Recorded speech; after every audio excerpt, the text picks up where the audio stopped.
Bonjour à tous, c'est Pauline ou Pocho Doodle, bienvenue dans ce nouveau studio vlog.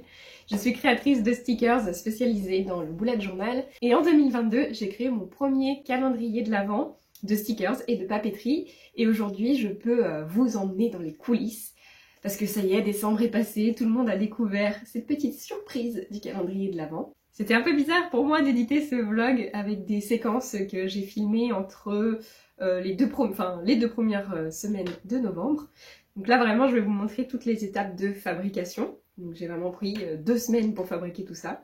Et avant j'avais passé 1 mois pour dessiner tout... Ben oui, Minou pour dessiner tous les goodies du calendrier. Donc pendant ces 2 semaines, j'étais vraiment un peu dans le rush, donc j'ai filmé mais j'ai pas trop parlé à la caméra, donc je vais vous ajouter du voice-over sur ces séquences. C'est parti pour un retour dans le temps.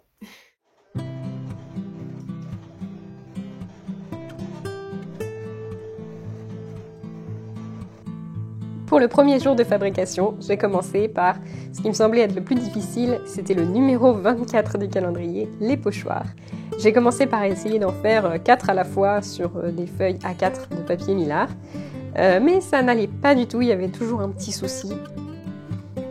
Donc j'ai fini par couper mes pages en format A6 et faire un seul pochoir à la fois. C'était long, là vous voyez je fais 3 passages pour chaque petit élément. Et ça me prenait voilà 15 minutes pour chaque pochoir de découpe. Et après j'avais aussi beaucoup de temps pour essayer de retirer les petits bouts qu'il fallait enlever un peu comme du pop-out. Et c'était très long. Je me servais un peu de mon outil et des fois je déchirais le pochoir donc je ne pouvais pas l'utiliser. Et à ce moment-là, j'avais une lame de découpe silhouette toute neuve, une Autoblade. Et du coup, ça a quand même bien marché, hein. C'était un petit peu long juste à retirer tout. Et j'ai essayé d'en refaire depuis avec des lames qui se sont émoussées avec le temps, toujours ces mêmes lames. Et en fait, j'arrive plus à en faire vraiment le truc de retirer les petits éléments, ça marche plus. Peut-être que j'ai pas les bons paramètres, il faudrait que j'insiste. Mais c'était quand même un peu galère et des fois j'avais des soucis, comme ici, où je ne sais pas pourquoi, juste là, les 2 éléments en bas, ils se sont pas découpés, comme s'il y avait eu qu'un seul passage au lieu de 3. Heureusement, il y avait mon petit chat. Et j'ai pu terminer devant la télé le soir.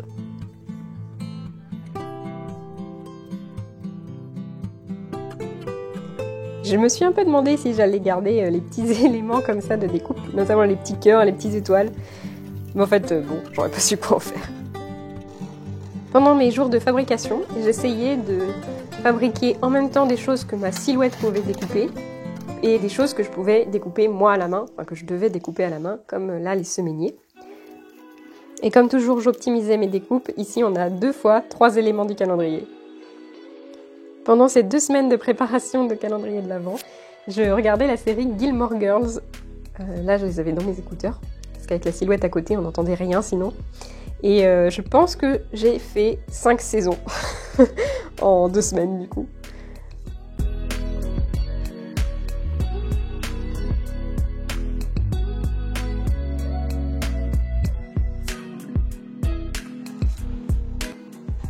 Pour mes semainiers, j'ai demandé à Simon de me fabriquer une sorte de petite presse.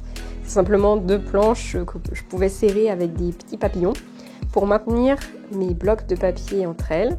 Comme ça, après, je pouvais rajouter de la colle. J'ai utilisé de la colle Deco Patch, c'est de la colle pour papier. C'est une sorte de vernicole d'ailleurs. Je vais l'utiliser plus tard pour vernir des choses. Et franchement, ça marchait vraiment bien.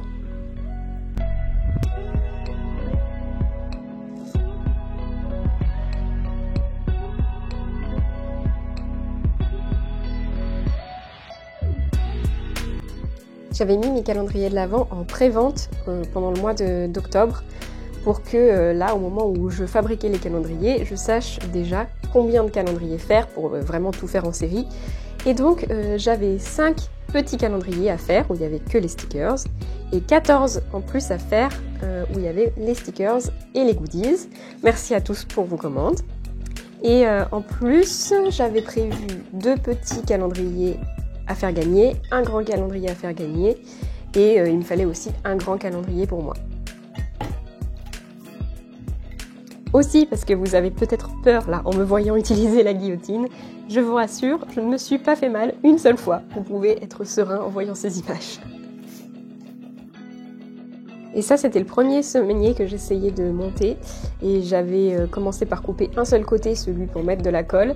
Et j'avais prévu voilà, de couper toute l'épaisseur d'un coup. Et en fait, c'était trop. Donc pour les suivants, j'ai fait d'abord les découpes et après la colle.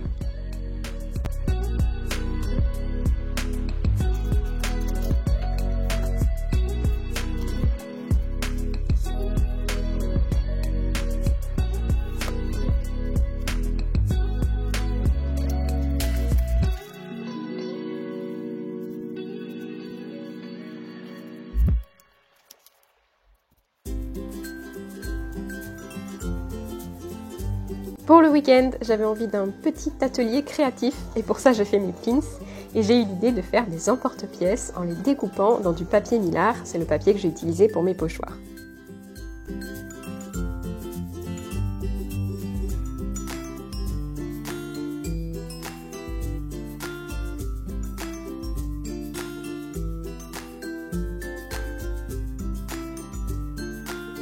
Mon idée a été de découper plusieurs fois la même forme et de les empiler les unes sur les autres.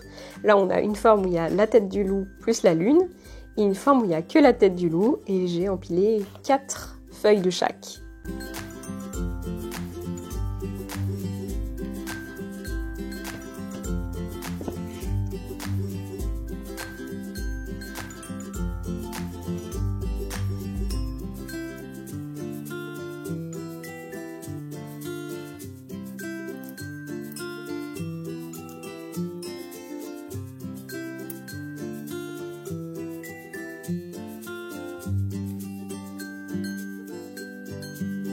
C'est quand même pas mal.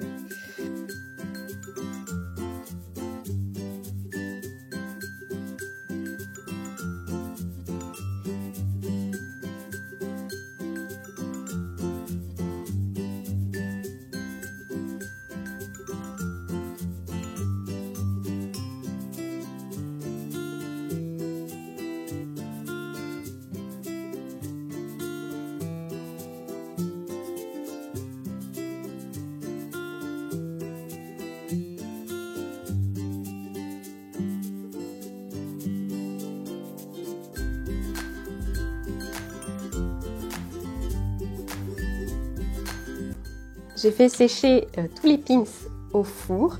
J'avais dû mettre 70 degrés et je les ai fait sécher 3 heures peut-être. Et donc là, je faisais une couche de gesso qui est blanc, un peu transparent finalement. Mais c'est pas grave, c'était pour que la peinture adhère bien sur le pins après.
Trois couleurs, 3 éléments. On va essayer de faire, par exemple, un truc efficace. Là, c'est les loups roses. Là, c'est les loups bleus. Là, c'est les verts.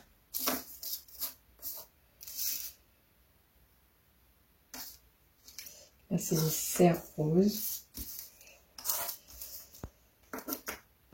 Les cerfs bleus, les cerfs verts. Voilà. Comme ça. Et on va peindre en série. Et du coup, là, c'est les lunes et là, c'est les fonds. Et c'est parti.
De me voir refaire ça maintenant que j'édite la vidéo, ça me donne vraiment envie de refaire un peu de modelage et des petits goodies comme ça et de peindre. Donc dites-moi s'il y a des choses qui vous intéresseraient, que ce soit des pins ou je sais pas, des porte-clés, ce genre de choses.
Dans le calendrier de l'Avent, j'ai eu l'idée de mettre des cartes à gratter pour vous faire gagner des choses et je suis très contente de mes feuilles de houx.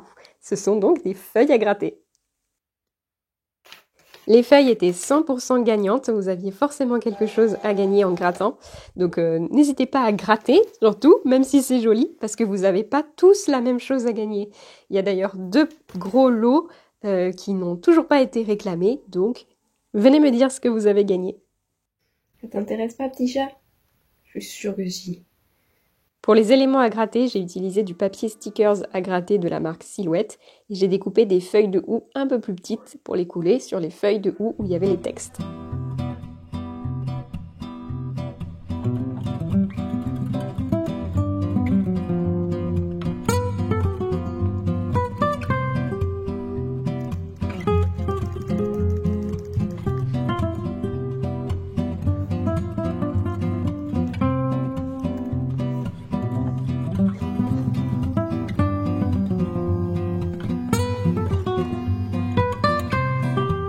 Je pense que je vais retrouver des petits bouts de pochoir comme ça pendant des mois avant de vraiment m'en débarrasser. J'avais un petit problème de mon washi qui se faisait détecter à la place de ça, donc j'ai inversé le sens des planches. Mais ça veut dire qu'il y aura un petit bout de carré noir sur la planche des jours. Mais je préfère ça.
Quand je finis une de mes planches de timbre par exemple, je garde l'arrière du papier stickers et là je l'ai utilisé pour refaire des protections ici parce que j'aimais pas ce jaune.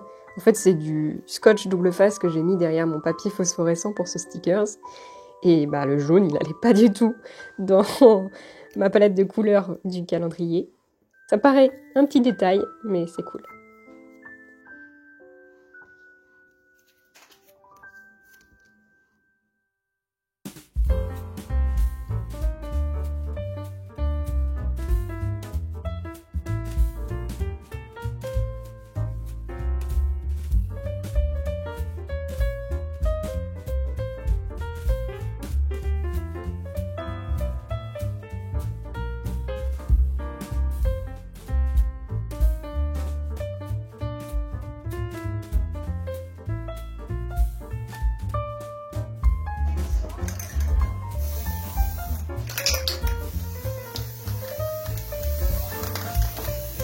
Ce jour-là, j'étais donc en train de faire mes sticky notes, des post-it quoi.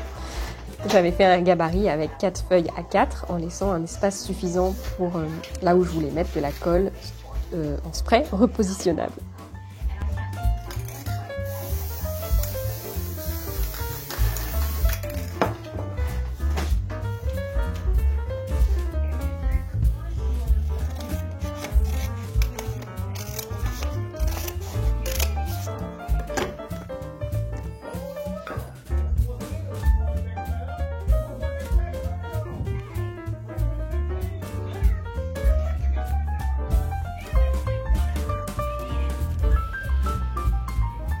Et donc ce jour-là, j'étais en train de faire aussi des marque-pages que j'ai imprimés sur du papier classique 160 grammes, mais que j'ai protégé avec du papier vinyle transparent sur le devant.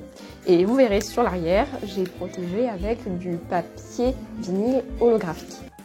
Et ce que je vous montre pas ici, c'est que évidemment à chaque fois pour chaque création, j'ai fait des premiers tests avant de filmer. En général, j'arrive plutôt bien à savoir ce qui va marcher ou pas. Pour les marque-pages, ça a bien marché, c'est juste que mettre du vinyle comme ça, forcément il y avait quelques ratés, des bulles ou des poils de chat. Et donc, pour tout le calendrier, j'ai eu quand même quelques ratés, quelques produits que j'ai pas pu vendre. Mais heureusement, à la fin, une fois que je les avais tous terminés, en décembre, j'ai pu vendre quelques calendriers imparfaits et c'était trop cool.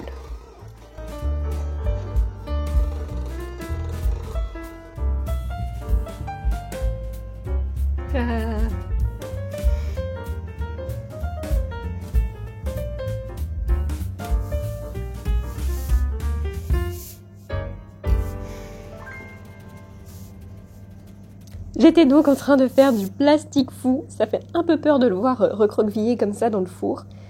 J'ai cru qu'il fallait que je le maintienne en place et tout, mais finalement je les ai laissés se recroqueviller comme ça, parce que en fait à la sortie du four ils sont encore un peu mous et donc tu peux les réaplatir comme tu veux, mettre une casserole dessus pour que ça sèche, enfin que ça refroidisse. Et après, ça donnait des beaux petits plastiques fous, tout plats et pas forcément très ronds, mais je trouve que c'est sympa quand même. J'ai mis une petite attache qui est en fait un passe-fil, un passe-câble à coller sur ton bureau. Et je l'utilise pour décorer mon bullet journal. Ça peut aussi servir pour décorer le semainier, pourquoi pas. J'avais aussi fait des ratés d'impression. Et je me suis amusée quand même à les passer au four pour voir. Si t'as pas trop l'esprit déplacé, ça peut être mignon.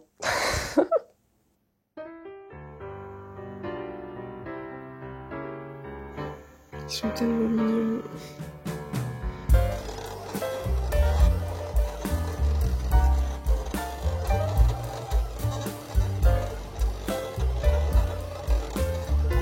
Non! L'imprimante a mal chopé ça. On va essayer d'en sauver pour pas gâcher, mais...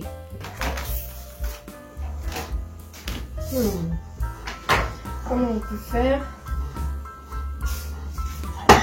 pour rattraper le coup?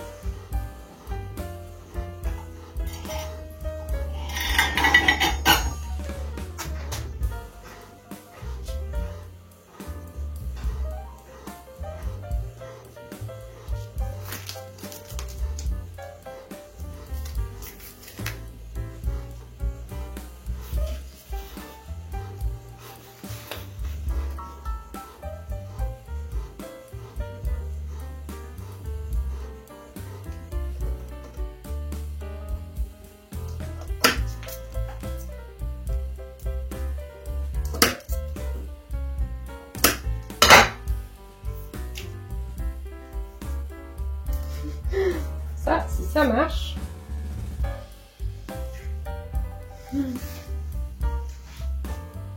On a fait la même pour le troisième. Pourquoi le premier il a bien marché? Ça n'a pas de sens. Hop. Trop bizarre.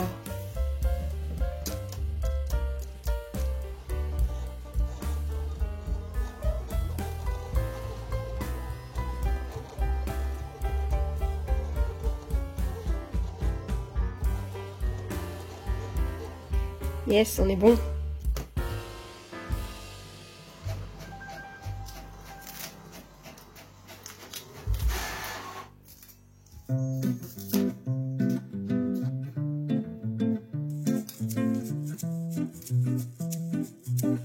Et que celui-là. Ah! On va pas comme ça déjà. Oh.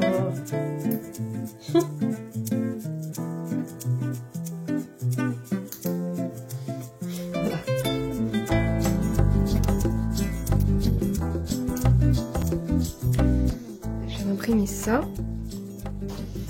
Est-ce qu'on peut bien écrire dessus? J'ai fait une zone avec des lignes et une zone libre pour faire, je sais pas, des schémas, des doodles, des petits trucs quand tu es au téléphone et que tu veux dessiner.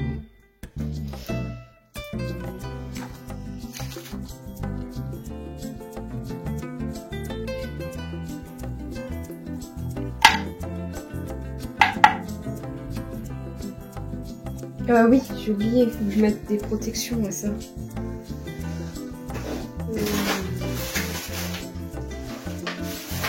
Un truc d'urgence.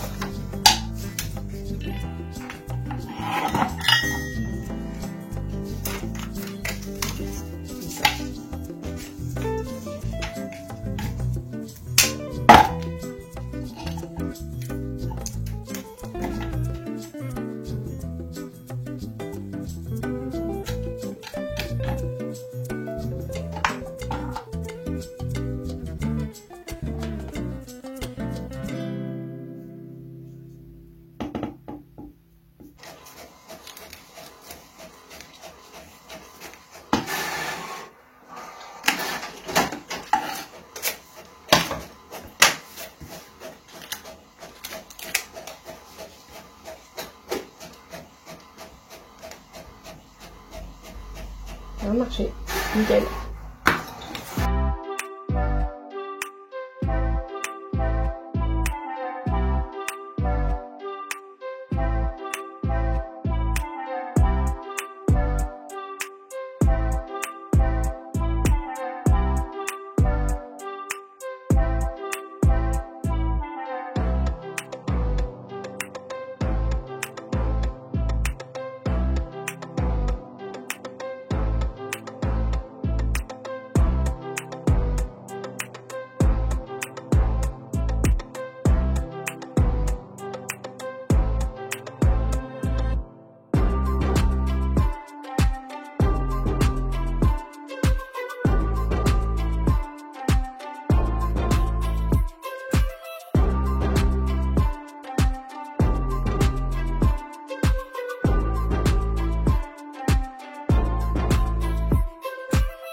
Pour les demain.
apporter un peu de contraste au petit paquet du calendrier. On verra ça plus tard.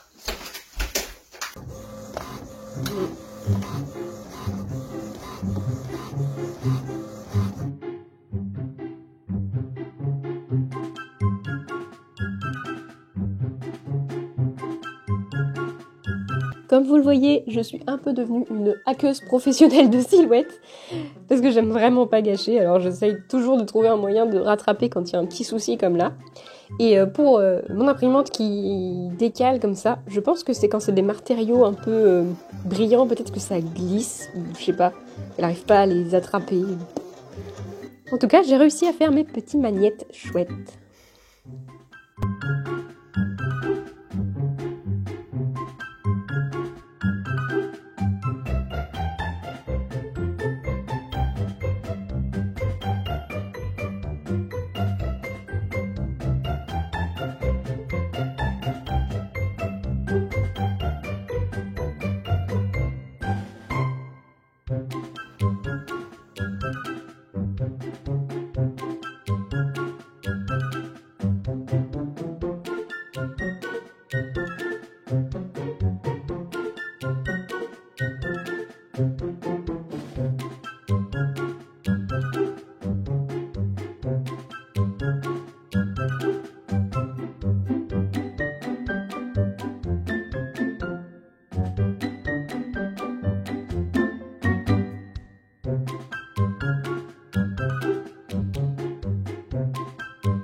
Il n'est pas dans le bon sens celui-là.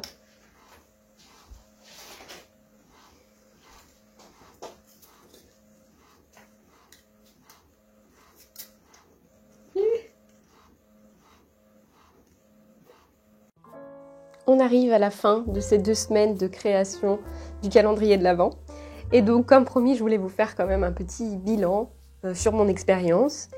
Déjà, comme je vous l'ai dit, j'ai vraiment passé de super moments à créer ce calendrier. Je suis vraiment fière de ce que j'ai créé.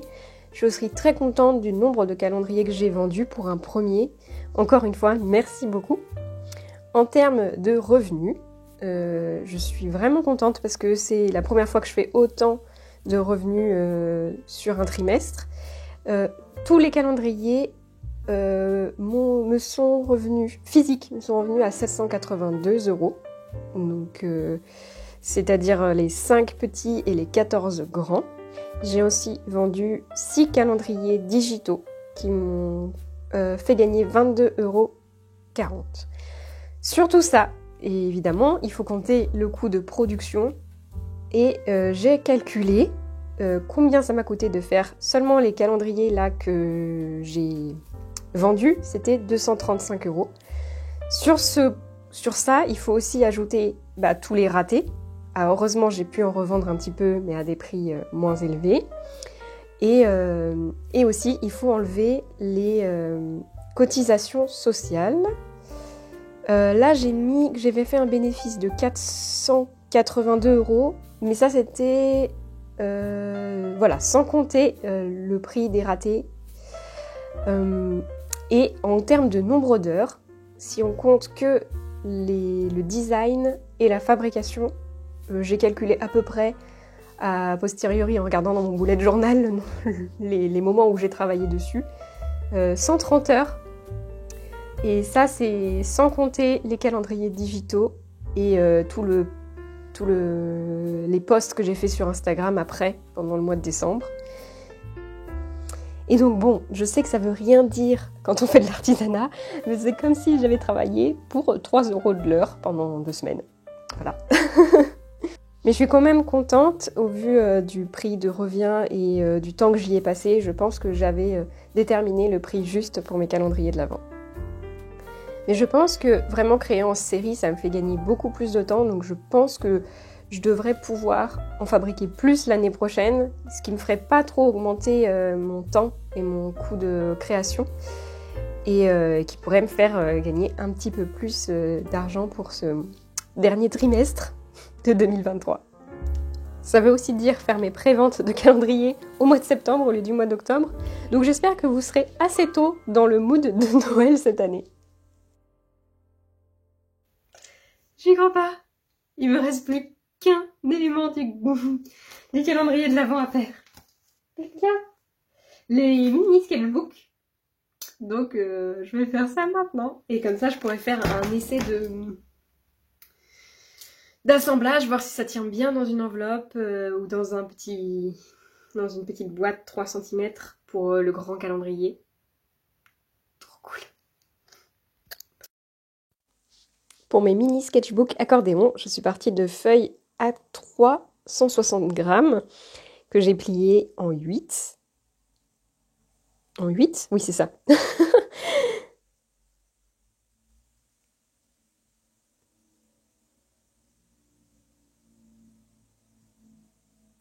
J'ai mesuré combien ça faisait pour pouvoir recouper exactement à la même taille pour faire des carrés. Et ces petits accordéons, il a fallu faire une petite couverture. Donc j'ai utilisé pour ça du carton de boîte de céréales. Je trouve que c'est vraiment le parfait pour faire des couvertures de sketchbook que j'ai recoupé donc un petit peu plus... Non, j'ai coupé de la même taille que le carré, un petit peu plus grand peut-être que le carré de feuilles. Et par-dessus, j'ai collé mon design de couverture que j'avais imprimé sur du papier 160. Et j'ai collé le papier 160 sur les petites cartonnettes avec toujours ma petite bouteille de colle blanche pour papier. Je collais ensuite la première page de l'accordéon et la dernière page de l'accordéon sur une deuxième couverture, l'arrière. J'avais fait un design un peu différent. Et puis finalement, j'ai fermé les sketchbooks avec un élastique. J'ai un peu hésité parce que j'avais pas d'élastique dans les couleurs du calendrier, mais c'était quand même le plus efficace.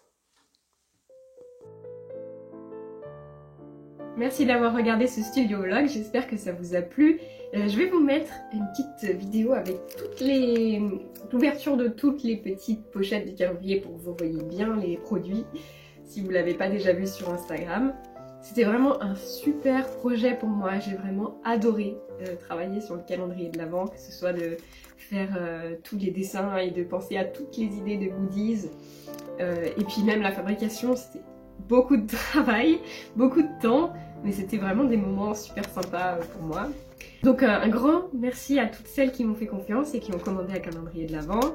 Merci aussi à celles qui ont commandé après ceux qui étaient imparfaits, ça m'a vraiment aidé. Merci aussi à celles qui ont commandé seulement la version digitale, c'était super fun de pouvoir suivre un peu le calendrier avec vous comme ça, avec cette version par mail. Je suis très motivée pour refaire un calendrier de l'Avent en 2023. J'essaierai de me prendre un petit peu plus en avance pour pas être autant dans le rush, pour les envoyer aussi plus tôt pour moins être stressée, même s'ils sont tous arrivés dans les temps. Ça c'était génial. Si les designs du calendrier hiver pastel vous ont plu, vous pouvez encore retrouver sur ma boutique un kit de stickers hiver pastel avec les 3 planches de stickers que vous avez vues et les stickers individuels. Et un lot de papeterie avec 4 goodies du calendrier. On a le bloc-notes, le sticky note, le semainier que j'adore et le marque-page. Oups. Il va bien. Et comme d'habitude, un grand merci à tous mes abonnés Ko-fi. C'est grâce à vous que j'ai pu faire ce projet de calendrier. Je vous rappelle qu'en rejoignant un de mes abonnements, vous avez accès à du contenu exclusif et que depuis janvier, je fais une vidéo exclusive pour mes abonnés sous un type podcast où dans la première de janvier, je vous ai parlé de mes objectifs 2023 et notamment un gros projet que vous pouvez suivre en étant abonné. Je vous souhaite une très bonne semaine et à bientôt!